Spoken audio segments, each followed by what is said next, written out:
আসসালামু আলাইকুম দর্শক। সাম্প্রতিক বাংলাদেশের নানা বিষয় নিয়ে আজকে আমাদের সঙ্গে আলোচনায় আছেন রাজনৈতিক বিশ্লেষক। নমস্কার, আমি তরুণ ঘোষ। কূটনীতিতে একটা উক্তি বা একটা বক্রোক্তি দুটো দেশের মধ্যে সম্পর্ক কত তলানিতে নিয়ে যেতে পারে তার প্রকৃষ্ট উদাহরণ হলো শামা ওবায়েদের একটি উক্তি। তিনি কয়েকদিন আগে একটা উক্তি করেছেন, ভারতকে সিদ্ধান্ত নিতে হবে বাংলাদেশের সঙ্গে কি সম্পর্ক চায়। তার আগে থেকেই চরমে চলছিল এই জিনিসগুলো, টানাপোড়েনটা। তারপরে যখন এই উক্তিটা যখন ভেসে এলো এবং মুদ্রিত অক্ষরে, তখন ভারতের পক্ষে সেটা সহ্য করা খুব মুশকিল হয়ে গেছিল। ভারত তখন সিদ্ধান্ত নেয়, অনেক হয়েছে, ভালো মানুষই অনেক হয়েছে, এইবারেতে আমাদের কিছু এমন পদক্ষেপ নিতে হবে যেখানে বাংলাদেশ বুঝতে পারে যে ভারত ছাড়া আমাদের চলবে না। অর্থাৎ আপনার হাইট হচ্ছে 3 ফুট, আপনি 30 ফুট হাইটের লোকের সঙ্গে আমি যদি এখন দ্য গ্রেট খালির সঙ্গে চোখে চোখ মিলিয়ে কথা বলতে চাই, তার 7.5 ফিট হাইট আর আমার হচ্ছে 5-6, তা আমাকে তো টুলের ওপর দাঁড়াতে হবে অথবা ময়ের ওপর উঠতে হবে। তা বাংলাদেশের যে অর্থনৈতিক সাইজ এবং তার ভূখণ্ডের সাইজ, সেই অনুযায়ী তার যা সাইজের কথাবার্তা, তাতে ভারতবর্ষ বেশ চটেছে। এবং চটার পর গতকালকে আমি বলেছিলাম যে আমাদের খাদ্য ও সরবরাহ মন্ত্রী প্রহ্লাদ যোশী, তিনি তার ডিপার্টমেন্টকে ডেকে বৈঠকে করেছেন এবং আমার আন্দাজ অনুযায়ী রাত্রিবেলাতে হরদীপ সিং পুরীও সমস্ত অয়েল কোম্পানিকে ডেকেছিলেন এবং ডিস্ট্রিবিউশন কোম্পানিগুলোকে ডেকেছিলেন, যারা ডিস্ট্রিবিউট করে। অয়েল কোম্পানিতে শুধু অয়েল তোলে, এবার ডিস্ট্রিবিউশন তো আর একটা কোম্পানি করে। ডিস্ট্রিবিউশন অথরিটিগুলোকে ডেকেছিলেন, ডেকে তাদের সঙ্গে একটা মিটিং করেছেন। মিটিংয়ে যা জানা যাচ্ছে, এটা অ্যাপ্রুভালের জন্য এবার ক্যাবিনেটে পাঠানো হবে যে এখন আমাদের বর্ষাকাল চলছে, এই বর্ষাকালে এখন সমুদ্র উত্তাল, তারপর আমেরিকার সঙ্গে একটা ঝামেলা, গ্যাসের সংকট, আমরা গ্যাসের সংকটে ভুগছি, এবং বর্ষায় আমাদের এখানে প্রচুর ফসলের ক্ষয়ক্ষতি হয়েছে। ফলে এখন থেকে একটা ন্যারেটিভ তৈরি করো যে আমাদের নিজেদের দেশেই খাদ্য এবং গ্যাস এবং তেলের অভাব। ন্যারেটিভটা এখন থেকেই তৈরি করা হবে। হ্যাঁ, অথচ তার মানে এই নয় যে আমি কাল থেকে আমার সব বন্ধ হয়ে যাবে। ন্যারেটিভটা তৈরি হচ্ছে এইভাবে, আগামী 2-3টে সপ্তাহ এই ন্যারেটিভটা চলবে যা আমাদের এখানে সত্যিই খুব অভাব। তারপর ধীরে ধীরে ধীরে ধীরে কাটল অফ যেগুলো আছে সেগুলো হবে। একই সঙ্গে বিদ্যুৎ বা জ্বালানি যদি না থাকে, জ্বালানি যদি অব্যাহত না থাকে, ব্যাহত হয়, অব্যাহত থাকে, তাহলে পরে পূর্ণ মাত্রায় চলবে ইউনিটগুলো। গন্ডা ইউনিটের কথা বলছে আদানির। আর জ্বালানি যদি ব্যাহত হয়, এই যে রাশিয়া থেকে আমরা ক্রুড অয়েল আনছি, কাতার থেকে আনছি, সৌদি আরব থেকে আনছি, এক তো হচ্ছে হুতিদের ঝামেলা রেড সিতে, এদিকে রাশিয়ার এখান থেকে আনতে গেলে ওখান থেকে আমাদের যে উত্তরাঞ্চলের যে আপনার সামুদ্রিক বর্ষার সময় যতটা উত্তাল হয়ে ওঠে, তাতে জাহাজ নিয়ে আসা বেশ কষ্টকর, এবং 18 দিনের যাত্রা সেটা 30 দিনে শেষ হয়। এতটাই কঠিন হয় যাত্রাটা। ফলে সেইটাও একটা ন্যারেটিভ খাড়া করা হবে। তাহলে কি হলো? খাদ্য হলো, তেল হলো এবং বিদ্যুৎ হলো। আগামী কয়েক সপ্তাহের মধ্যে দেখবেন এই 3টে ন্যারেটিভ আপনার খেলা করা হচ্ছে এবং প্রত্যেকটা কাগজে আমাদের বেরোতে শুরু করবে যে আমাদের এখানে তীব্র জ্বালানি সংকট, এবং খাদ্য সম্ভার কমছে, আমাদের এখানে দাম বাড়ছে, মানে খাদ্যের টান দেখা দিয়েছে। আর সত্যিই তো আমাদের এখানে বর্ষা হয়েছে, প্রচুর বর্ষা হয়েছে। এফসিআই এর গোডাউনে প্রচুর মাল পড়ে থাকে, সেটা আলাদা কথা, পোকায় খেয়ে নেয় অর্ধেক, না ডিস্ট্রিবিউট হলে। এত লোককে দিয়েও, এত দেশকে দিয়েও আমাদের কিন্তু পোকায় 35 লাখ টন কি 30 লাখ টন আমাদের পোকায় খেয়ে নেয়। এবারে আর একটা কথা যেটা হয়েছে সেটা হচ্ছে ইসলামিক ন্যাটো। ইসলামিক ন্যাটো গড়ার একটা প্রচেষ্টা চলছে, আর তার মধ্যমণি হয়েছে তুরস্ক। এখন টার্কির সঙ্গে তো বেশ মাখো সম্পর্ক বাংলাদেশের। তা আমাদের এখানে একটা খবর বেরিয়েছে, চর্চায় ইসলামিক ন্যাটো, বাংলাদেশ যোগ দিলে ভারতের জন্য কতটা চিন্তার, এটা এখানে দেওয়া হয়েছে। তলায় লেখা হয়েছে, এটা আস্তাক করেছে, তলায় লিখেছে, তুরস্কের সঙ্গে বাংলাদেশের সাম্প্রতিক মাখো সম্পর্ক নিয়ে বেশ আন্তর্জাতিক মঞ্চে জল্পনা উঠল। জল্পনা কল্পনাকে উস্কে দিল তুরস্কের সংবাদ মাধ্যম ইয়েনি শাফাক। পাকিস্তান ও তুরস্কের বাংলাদেশের ডিফেন্স সেক্টরে সহযোগিতা বাড়াবে। তুরস্কের সঙ্গে বাংলাদেশের সাম্প্রতিক মাখো সম্পর্ক ঘিরে ফের আন্তর্জাতিক মঞ্চে জল্পনা উস্কে উঠল। এবার জল্পনা কল্পনাকে উস্কে দিল তুরস্কের সংবাদ মাধ্যম ইয়েনি শাফাক। একটি বিশ্লেষণ রিপোর্টে সংবাদ মাধ্যমটি অনুমান করছে, সৌদি আরব, তুরস্ক ও পাকিস্তানের উদীয়মান প্রতিরক্ষা কাঠামোতে বাংলাদেশ যুক্ত হলে দক্ষিণ এশিয়ার রাজনীতিতে এর কি প্রভাব পড়তে চলেছে, যদিও আদৌ বাংলাদেশ এই বলয়ে যোগ দেবে কিনা তা নিয়ে কোনো নিশ্চিত তথ্য প্রকাশ করা হয়নি। ফলে এটা এখন একটা কল্পনার স্তরে রয়েছে। সব তো হলো, এই জোট ফোটে যদি যোগ দেয় তো যোগ দিল, কিন্তু আসল যেটা আছে, না পাকিস্তান খাদ্য দিতে পারবে, তেল দিতে পারবে, না তুরস্ক তেল দিতে পারবে, না বিদ্যুৎ দিতে পারবে। এই তিনটে দেশ কিন্তু কেউ কিছু দিতে পারবে না, দিতে পারবে একমাত্র ভারতবর্ষ। এবার ন্যাটো গড়ো, ইসলামিক ন্যাটো গড়ো, আর তোমরা কোন রকম সংযুক্তি শক্তি একটা তৈরি করার একটা প্রচেষ্টা করো, তাতে এই যে রাষ্ট্রগুলো আছে, এই রাষ্ট্রগুলো পুরো সারা বিশ্বের বিরুদ্ধে চলে যাবে। মানে জায়গাটা গিয়ে দাঁড়াবে গিয়ে একটা ইসলামিক আর একটা নন ইসলামিক ব্যাপারটাই দাঁড়াবে, একটা ইসলামিক শক্তি আর নন ইসলামিক শক্তি। এরকম কিন্তু আরো হয়েছে, এরকম আরব লীগ প্রচুর গঠন হয়েছিল, প্রচুর এ নিয়ে অনেক কথাবার্তা হয়েছে আরব লীগ নিয়ে। শেষকালে এখন আর আরব লীগ নিয়ে কিন্তু কথাবার্তা হয় না। গাদ্দাফি মারা যাওয়ার পর আরব লীগ নিয়ে সেই যে বন্ধ হয়ে গেল কথাবার্তা, সেটা এখন ঠান্ডা ঘরে চলে গেছে। এখন এই সমস্ত যে কথাগুলো উঠছে, সে কথাগুলো হচ্ছে ভারত এবং বাংলাদেশের সম্পর্ক ঘিরে। কিন্তু ভারত আর বাংলাদেশের সম্পর্ক যে জায়গায় গিয়ে পৌঁছেছে আর উন্নতি স্তরে নেই। এদিকে তারেক রহমান পড়েছেন বিপদে। তারেক রহমানের হয়েছে শ্যাম রাখি না কুল রাখি। তারেক রহমান মনে মনে কিন্তু চাইছেন যে উনি ভারতবর্ষে আসবেন, মনে মনে চাইছেন, যার জন্য উনি কিন্তু এখনো হোটেল বুকিং কিন্তু ক্যান্সেল করেননি। এটা নিয়ে আমার একটা প্রশ্ন রয়েছে। প্রশ্নটা হচ্ছে, হোস্ট কান্ট্রি যারা থাকে, আমি জানি না এরা কূটনৈতিক কিছু জানে কিনা, হোস্ট কান্ট্রি যারা থাকে তারাই কিন্তু থাকার সিকিউরিটি এবং গাড়ি ফাড়ির ব্যবস্থা তারাই করে। ধরুন জাপানের একটা মন্ত্রী এলো, কি অস্ট্রেলিয়ার একটা মন্ত্রী এলো, সে এখানে গিয়ে আবার হোটেল ভাড়া করবে, তার সিকিউরিটি কে দেখবে? তো এরা, আমি জানি না এরা কি নিজেরা হোটেল বুক করছে, হোটেল বুক করে রাখছে 24 তারিখ অবধি। তা এই যে শামা ওবায়েদের, আমি যেটা বলছিলাম আগে, তারেকের প্রসঙ্গটা শেষ করে নি। তারেক হয়েছে কি, তারেক এখন মুশকিলে পড়েছে। তারেকের ইচ্ছে থাকলেও,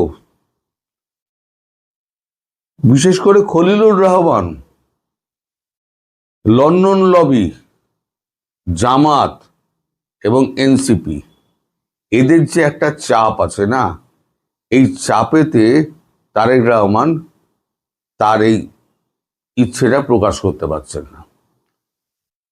এখন কিছুদিন আগে আপনারা সবাই বোধহয় জানেন, নইলে পরে আমি আপনাদের একটুখানি স্মৃতিটা একটুখানি উস্কে দিই।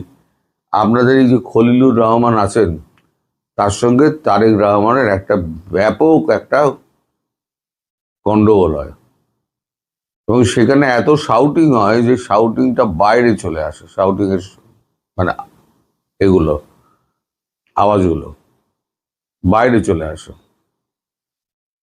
কারণ খলিলুর রহমান বলছে আপনার ভারতে যাওয়া উচিত নয়, কারণ চীনের সঙ্গে আমাদের সম্পর্ক, আমেরিকার সম্পর্ক ভালো নয়।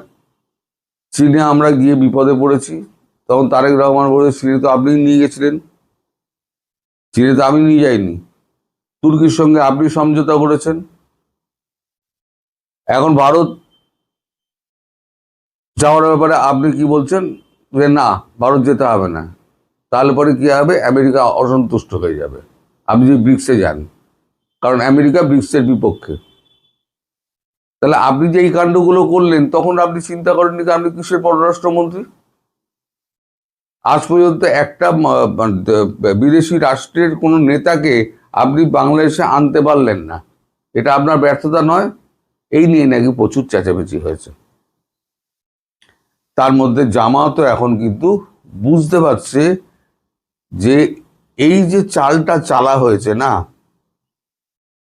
ভারতকে ভেবে দেখতে হবে। এই যে কথাটা শামা ওবায়েদ যেটা বলেছেন, সেটা ভারতের মানে এতে আঁতে কতটা লেগেছে সেটা এখন বুঝতে পারছে। এইটা তার পরের কাণ্ড কারখানা থেকে। এখন জামাতও চাইছে এই ব্যাপারটার একটা নিষ্পত্তি হোক।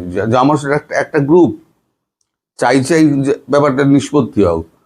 বিএনপির একটা সেক্টর, যেমন ফখরুল সাহেব, তারপর রিজভী সাহেব, এনারা চাইছেন যে না, রিজভী সাহেব যতই ইন্ডিয়ান শাড়ি পরাক, সেটা রাজনীতির জন্য, কিন্তু উনি চাইছেন, ফখরুল সাহেব চাইছেন না, ভারতের সঙ্গে যোগাযোগটা রাখো, কারণ ভারত ছাড়া আমরা বাঁচতে পারবো না, ভারতকে প্রতি মুহূর্তে আমাদের দরকার। সেটা এখন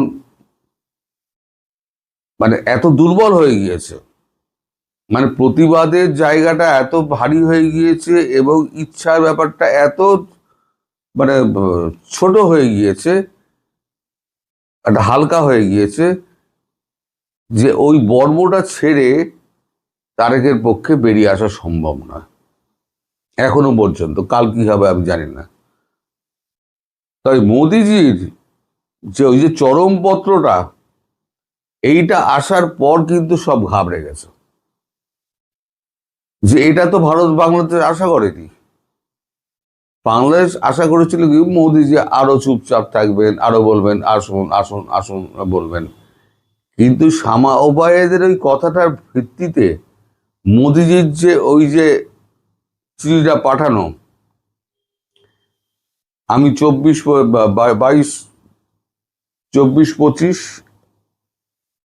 আমি থাকবো, তারপরে আমি অ্যাভেলেবেল নই,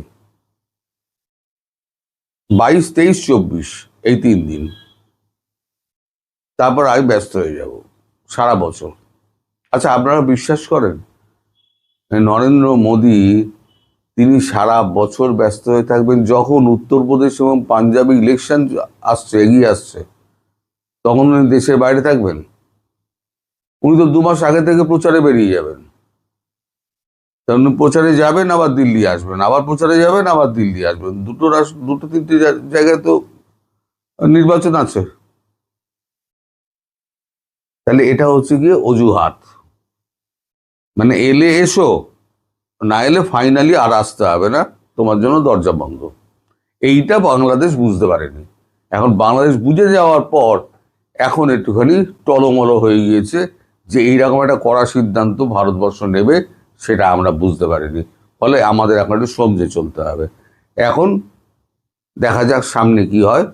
ভারত এসবে একদম রিয়াক্ট করছে না, কোনো প্রতিক্রিয়া দেখাচ্ছে না, বরং ঢাকায় নিযুক্ত ভারতের হাই কমিশনার দীনেশ ত্রিবেদী পররাষ্ট্র মন্ত্রণালয়ের এহেন ফেসবুক পোস্ট, যেটাকে বাংলাদেশের সংবাদ মাধ্যম এভাবে ইন্টারপ্রেট করছে, ব্যাখ্যা করছে যে তার মানে তারেক রহমানের আর ভারত সফরটা হচ্ছে না, সেই পোস্টের পরেও দীনেশ ত্রিবেদী বাংলাদেশের সংবাদ মাধ্যমের সামনে বাংলাদেশের সাংবাদিকদের বলেছেন যে তিনি মনে করেন, ভারত মনে করে বাংলাদেশের প্রধানমন্ত্রী তারেক রহমানের ভারত সফরটা আরো দ্রুত হওয়া উচিত।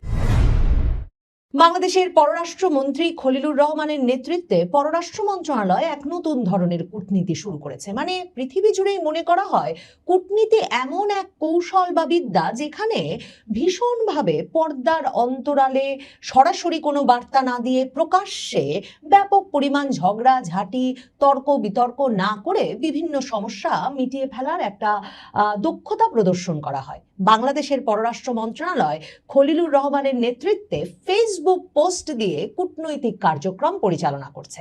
একরকমের গ্যালারির উদ্দেশ্যে ভারতের সঙ্গে সম্পর্কটা খুব খারাপ এবং বাংলাদেশের সরকার ভীষণ সাহসী, কিছুতেই তারা তাদের সীমান্তের 3 দিক ঘিরে থাকা বিরাট দেশ ভারতের সঙ্গে সম্পর্কটাকে স্বাভাবিক করতে চায় না, এই বার্তাটা বাংলাদেশের জনগণের উদ্দেশ্যে দিতে চাইছে। না হলে ঠিক কেন খলিলুর রহমান বারবার ফেসবুকে পোস্ট করছেন এবং ফেসবুকে পোস্ট করে ভারতকে কড়া কড়া বার্তা দিয়ে যাচ্ছেন বলা মুশকিল। কারণ কূটনীতিতে ফেসবুক পোস্ট দেখে আরেক দেশ কোনো উত্তর দেবে বা ফেসবুক পোস্টকে গুরুত্বের সাথে নিয়ে সেটাকে কূটনৈতিক আদান প্রদান আলাপ আলোচনার জায়গায় নিয়ে আসবে, তার তো কোনো সম্ভাবনা নেই। তার মানে ভারত একেবারেই শুনছে না যে বাংলাদেশ চরম তর্জন গর্জন করছে ফেসবুকে, কিন্তু খলিলুর রহমান কঠিন ইংরেজিতে, মানে ভীষণ আনইউজুয়াল সব শব্দ ব্যবহার করে ভীষণ অপ্রচলিত শব্দে শব্দে একটা ফেসবুক পোস্ট দিয়ে ভাব করছেন ইংরেজিতে এমন বার্তা তিনি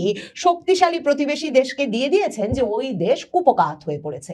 এই ফেসবুক পোস্টগুলো অনেকটাই ট্রাম্পের ট্রুথ সোশ্যালের বার্তাগুলোকে মনে করায়। মনে করে দেখেন, সেই ফেব্রুয়ারিতে যখন আমেরিকা গিয়ে হঠাৎ করে ইরানের সর্বোচ্চ ধর্মীয় নেতা খামেনিকে হত্যা করলো, তখনই কিন্তু এক দফা ট্রাম্প ঘোষণা দিয়ে দিলেন তিনি বিজয়ী হয়ে গেছেন। এরপর 6 মাস ধরে ট্রাম্পের ছেড়ে দেমা কেঁদে বাঁচিয়ে অবস্থা শুধু ট্রাম্পের নয়, মানে মার্কিন ঘাঁটি বসিয়েছে মার্কিন যুক্তরাষ্ট্রের মিত্র মধ্যপ্রাচ্যের যেসব দেশ থেকে শুরু করে ইসরায়েল, সবাই হয়রান হয়ে পড়ছে ইরান কি করে একা এই প্রতিরোধ এতদিন ধরে চালিয়ে যাচ্ছে। মনে করে দেখেন, এপ্রিল মাসে ট্রাম্প ট্রুথ সোশ্যালে পোস্ট দিলেন যে আজই নাকি শেষ রাত, যে রাতে ইরান ধ্বংস হয়ে যাবে। এপ্রিল থেকে এখন আগস্ট চলে এসেছে, কিন্তু ট্রাম্প এখন পর্যন্ত ইরানকে পৃথিবীর বুক থেকে নিশ্চিহ্ন করে দিতে পারেন নাই, বরং পৃথিবীর সবচেয়ে শক্তিশালী দেশ মার্কিন যুক্তরাষ্ট্রের প্রেসিডেন্ট যত বড় বড় কথা বলছেন ফেসবুকে বা ট্রুথ সোশ্যালে, মানে সোশ্যাল মিডিয়ায়, সেগুলো যখন প্রমাণ করে দেখাতে পারছেন না, তখন খলিলের ফেসবুক পোস্টে কি লাভ হবে বলা মুশকিল।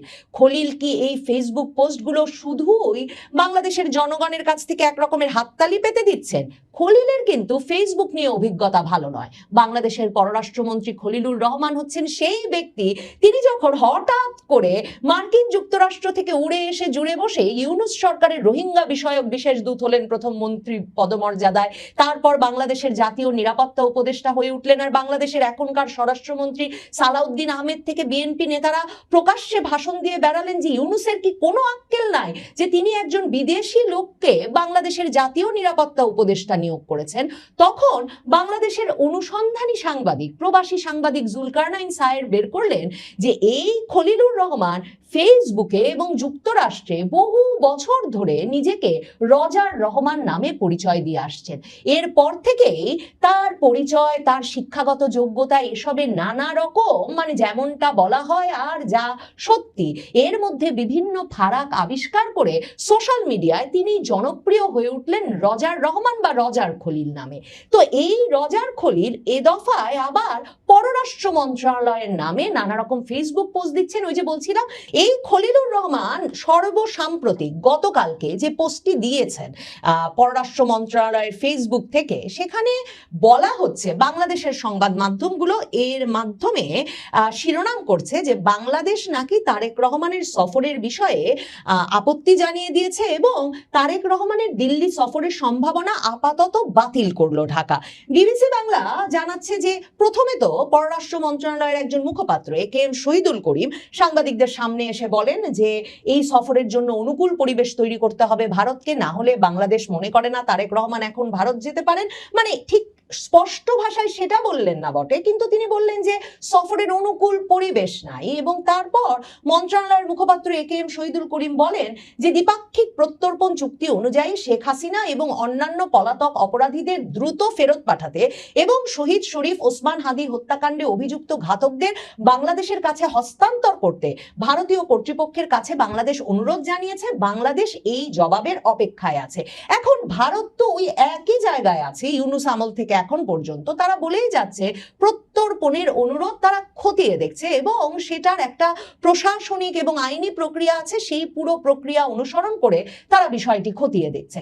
এসব সমস্যার সমাধান ঠিক 21 তারিখ বা 24 তারিখ তারেক রহমান ভারত রওনা হওয়ার আগে মিটে যাবে তা তো ভাববার কারণ নাই। তাহলে হঠাৎ করে 17ই আগস্ট দাঁড়িয়ে পররাষ্ট্র মন্ত্রণালয়ের মুখপাত্র এমন একটা বক্তব্য জানালেন এবং তারপর তার বক্তব্যটাই পররাষ্ট্র মন্ত্রণালয় ফেসবুকে পোস্ট করে দিল। তা থেকে বুঝতে অসুবিধা হলো না 5ই আগস্ট শেখ হাসিনার সংবাদ সম্মেলনের পর পররাষ্ট্র মন্ত্রণালয় থেকে প্রথম যে ফেসবুক বার্তাটা দেওয়া হয়েছিল সেটারই দ্বিতীয় কিস্তি হচ্ছে এ দফার ফেসবুক বার্তা। সে দফায় খলিলুর রহমান ঠিক ওই যে প্রেসিডেন্ট ট্রাম্পের অনুসরণে বলে দিয়েছিলেন শেখ হাসিনা আওয়ামী লীগ কোনোদিন আর বাংলাদেশে ফিরতে পারবে না। তিনি বলে দিয়েছিলেন যে ভারত যে গণহত্যাকারী শেখ হাসিনা এবং তার দোসরদেরকে কথা বলার সুযোগ করে দিয়েছে, তাতে পররাষ্ট্র মন্ত্রণালয় সরকার ক্ষুব্ধ এবং তারা ভাবতেই পারে না ভারত এরকম সুযোগ কিভাবে করে দিল। কিন্তু বিস্ময়কর যে বাংলাদেশ এখন পর্যন্ত এ বিষয়ে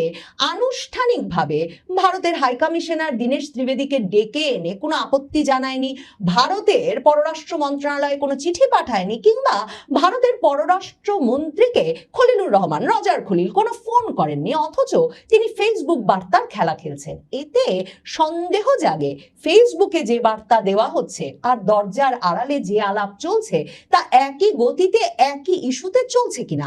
মানে শেখ হাসিনাকে ফেরত না আনলে তারেক রহমানকে আমরা ভারত যেতে দেব না, নাহিদ ইসলামরা এরকম ঘোষণা দিয়ে দেওয়ার কারণেই খলিল এই বুদ্ধি বের করলেন কিনা যে ফেসবুকে পোস্ট দিয়ে আপাতত গ্যালারিকে ঠান্ডা রাখতে হবে সেটা বলা মুশকিল। কারণ দেখেন ভারত এসবে একদম রিয়াক্ট করছে না, কোনো প্রতিক্রিয়া দেখাচ্ছে না, বরং ঢাকায় নিযুক্ত ভারতের হাইকমিশনার দীনেশ ত্রিবেদী পররাষ্ট্র মন্ত্রণালয়ের এহেন ফেসবুক পোস্ট, যেটাকে বাংলাদেশের সংবাদ মাধ্যম এভাবে ইন্টারপ্রেট করছে, ব্যাখ্যা করছে যে তার মানে তারেক রহমানের আর ভারত সফরটা হচ্ছে না, সেই পোস্টের পরেও দীনেশ ত্রিবেদী বাংলাদেশের সংবাদ মাধ্যমের সামনে বাংলাদেশের সাংবাদিকদের বলেছেন যে তিনি মনে করেন, ভারত মনে করে বাংলাদেশের প্রধানমন্ত্রী তারেক রহমানের ভারত সফরটা আরো দ্রুত হওয়া উচিত। তার মানে ভারত এখনো মনে করছে না বাংলাদেশের প্রধানমন্ত্রীর ভারত সফরের সম্ভাবনা শেষ হয়ে গেছে, কিংবা আদৌ কর্ণপাতই করছে না যে বাংলাদেশ ভারত সফরের জন্য তারেক রহমানের অনুকূল পরিবেশ নাই এটা মনে করছে এবং ফেসবুকে পোস্ট দিয়ে সেটা জানান দিয়েছে।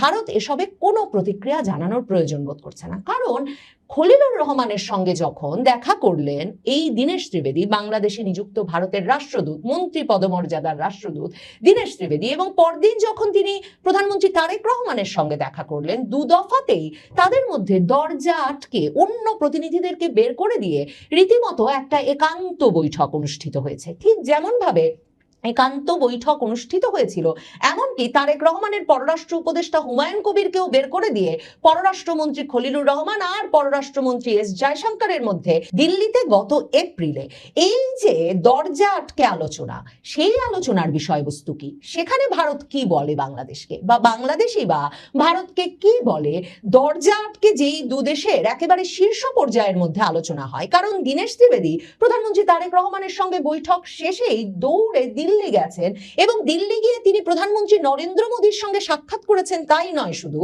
ভারতীয় সংবাদ মাধ্যম ভারতের পররাষ্ট্র মন্ত্রণালয় যে খবর প্রকাশ করেছে তাতে ছবিতে শুধুমাত্র দীনেশ ত্রিবেদী আর নরেন্দ্র মোদীকে বসে থাকতে দেখা যাচ্ছে। তার মানে বৈঠকগুলো সরাসরি দীনেশ ত্রিবেদী প্রধানমন্ত্রী তারেক রহমান, দীনেশ ত্রিবেদী প্রধানমন্ত্রী নরেন্দ্র মোদীর মধ্যে অনুষ্ঠিত হচ্ছে। অথচ ফেসবুক পোস্টে এমন প্রকাশ্যে এমন কড়া ভাষায় আর কখনো করা যাবে না, হতে পারবে না, হবে না। এবং এই যে পররাষ্ট্র মন্ত্রণালয় বলে দিল যে বাংলাদেশের প্রধানমন্ত্রীর ভারতে সফরের বিষয়ে দুদেশের কর্মকর্তারাই কাজ করে যাচ্ছিলেন, কিন্তু 5ই আগস্ট শেখ হাসিনাকে সংবাদ সম্মেলন করতে দেওয়ার মাধ্যমে সেই ঘটনাটি এক রকমের বাধাগ্রস্ত হয়েছে এবং বাংলাদেশ মনে করছে অনুকূল পরিবেশ নাই। তাহলে এই যে 10 তারিখ প্রধানমন্ত্রী তারেক রহমানের সঙ্গে দীনেশ ত্রিবেদী সাক্ষাৎ করে নরেন্দ্র মোদীর কাছে চলে যাওয়া এবং বেরিয়ে এসে বলা দারুণ বৈঠক হয়েছে প্রধানমন্ত্রী মোদী আর তারেক রহমানের মধ্যে, সরাসরি বৈঠক হলে কোনো সমস্যা নাই যার সমাধান হবে না। এবং সেই বৈঠকের পর পররাষ্ট্রমন্ত্রী খলিলুর রহমান বললেন প্রধানমন্ত্রী তারেক রহমান এখনো নিজেই সিদ্ধান্ত নিচ্ছেন, বিবেচনা করছেন ভারত যাবেন কিনা। তার মুখপাত্র প্রধানমন্ত্রী তারেক রহমানের মুখপাত্র জাহিদুর রহমান তিনি বললেন ভারত সফর যে কোনো দিন হতে পারে। পররাষ্ট্র প্রতিমন্ত্রী শামা ওবায়েদ সংবাদ মাধ্যমকে বললেন 5ই আগস্ট শেখ হাসিনার সংবাদ সম্মেলন হয়ে যাওয়ার এক সপ্তাহেরও বেশি সময় পর যে ব্রিক্স সম্মেলন সেপ্টেম্বরে, সে তো অনেক দূরে, তারও আগেই তারেক রহমানের ভারত সফর হয়ে যেতে পারে। এবং ভারতের সংবাদ মাধ্যম সুনির্দিষ্টভাবে বলল 21 থেকে 26 এই তারিখগুলো প্রধানমন্ত্রী নরেন্দ্র মোদী প্রধানমন্ত্রী তারেক রহমানের সফরের জন্য আলাদা করে রেখেছেন এবং বাংলাদেশের প্রধানমন্ত্রী 21 তারিখ বা 24 তারিখ যে কোনো সময় ভারত সফরে যেতে পারেন দুদিনের জন্য। তখন হঠাৎ করে 17ই আগস্ট কি হলো? 17ই আগস্ট কি ঘটে গেল যে ফেসবুকে এমন একটা পোস্ট সেটে দিলেন রজার খলিল, সেটা একটা বিরাট প্রশ্ন বটে। এই কূটনীতি করে কি শেষ পর্যন্ত জয়ী হওয়া যাবে, বিশেষ করে ভারতের সঙ্গে যারা সেই একই জায়গায় দাঁড়িয়ে আছে? শেখ হাসিনার প্রত্যর্পণের বিষয়টি ভারত গুরুত্বের সঙ্গে খতিয়ে দেখছে।